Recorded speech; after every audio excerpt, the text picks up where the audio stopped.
इसके बाद second type से हम करते हैं classification of consonants according to the place of articulation, उनके प्लेस के अकॉर्डिंग उनका ठीक है, उनको हम नाम दे देते हैं। अभी लास्ट हमारा मैनर ऑफ आर्टिकुलेशन से बहुत सारे क्वेश्चन आए हैं, बहुत सारे नहीं, एक क्रोनो वाला क्वेश्चन था नेक्स्ट में 2025 दिसंबर में, और अब क्या पता वो प्लेस ऑफ आर्टिकुलेशन से दे दें, तो इसको पढ़ लेना ज़्यादा आपके लिए बेटर रहेगा। ये रिफ़र करते हैं कि जो हमारे जो हमारे साउंड प्रोड्यूस करने वाले ऑर्गन्स हैं, वहाँ से जब एयर आती है तो एयर की स्ट्रीम जो है वो कहाँ पर रुकती है, उसका फ्रिक्शन होता है, उसके अकॉर्डिंग जो कॉन्सोनेंट के साउंड प्रोड्यूस हो रहे हैं, ठीक है, उसके अकॉर्डिंग उनको क्या है, नाम दिया गया है। पहला हमारा बायलेबियल।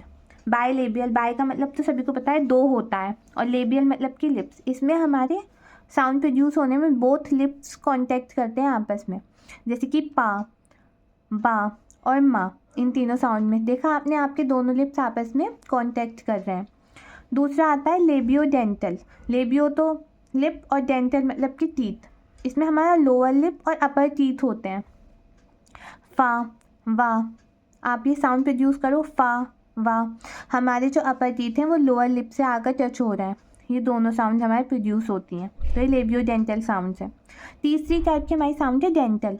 इसमें जो हमारी टिप ऑफ द टंग होती है वो किसके साथ कांटेक्ट करती है, वो हमारी अपर टीथ के साथ कांटेक्ट करती है, जैसे कि था, दा। हमारी टिप ऑफ द टंग जो बिल्कुल हमारी टंग का आगे का कोना होता है उसको कहते हैं tip of the tongue, okay. उसके बाद है एल्वेलर।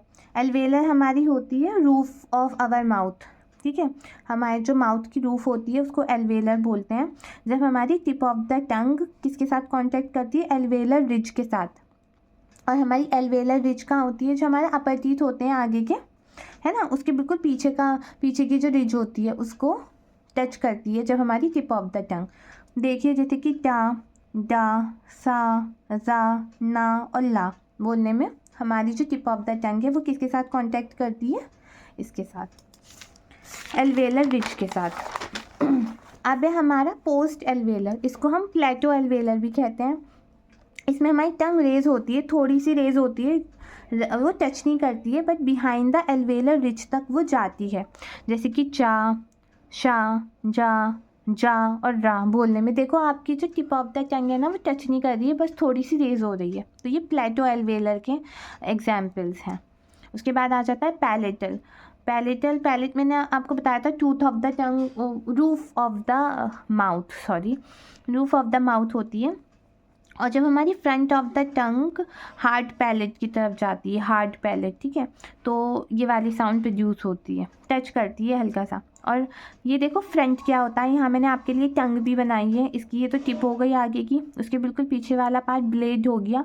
थर्ड नंबर का जो ये पार्ट है ना इसको हम फ्रंट बोलते हैं, और सबसे लास्ट का जो पार्ट होता है उसको हम बैक ऑफ द टंग बोलते हैं। तो जब ये फ्रंट हमारी हार्ड पैलेट की तरफ जाता है तो बोलो या आपने खुद महसूस किया होगा आपकी टंग जा रही है हार्ड पैलेट की तरफ, उसको टच कर रही है, तो या साउंड प्रोड्यूस होती है, ये पैलेटल है। ऐसे साउंड जो पूछ सकते हैं, क्योंकि पैलेटल में एक ही साउंड आ रही है तो वो दे सकते हैं कि इफ़ स्टेटमेंट बेस्ड क्वेश्चन सब इतने दे रहा है नेट, तो हो सकता है वो दे दे कि या इज़ अ पैलेटल साउंड, या फिर which sound is not palatal, which sound is post alveolar, इस तरह से क्वेश्चन आ सकते हैं। Velar, back of the tongue जो है वो टच करती है सॉफ्ट पैलेट को, सॉफ्ट पैलेट को हम वेलम भी बोलते हैं, ठीक है। इसमें हमारी साउंड्स आ जाती हैं का, गा, अंग, है ना। उसके बाद ग्लोटल, एट द ग्लोटिस से ये साउंड प्रोड्यूस होती है, ग्लोटिस से, है ना। This is between the vocal codes, vocal codes के बीच में जो ओपनिंग होती है ना उसको ग्लोटिस कहते हैं। और ये नेट का PYQ भी था कि वोकल कोड्स के बीच में जो ओपनिंग है उसको क्या कहते हैं, उसको ग्लोटिस कहते हैं। अभी 2025 दिसंबर का ही वो क्वेश्चन था हमारा। और जो ग्लोटल साउंड है वो क्या है, हा, ठीक है, हा साउंड है। जैसे पैलेटल या है, ग्लोटल हा है,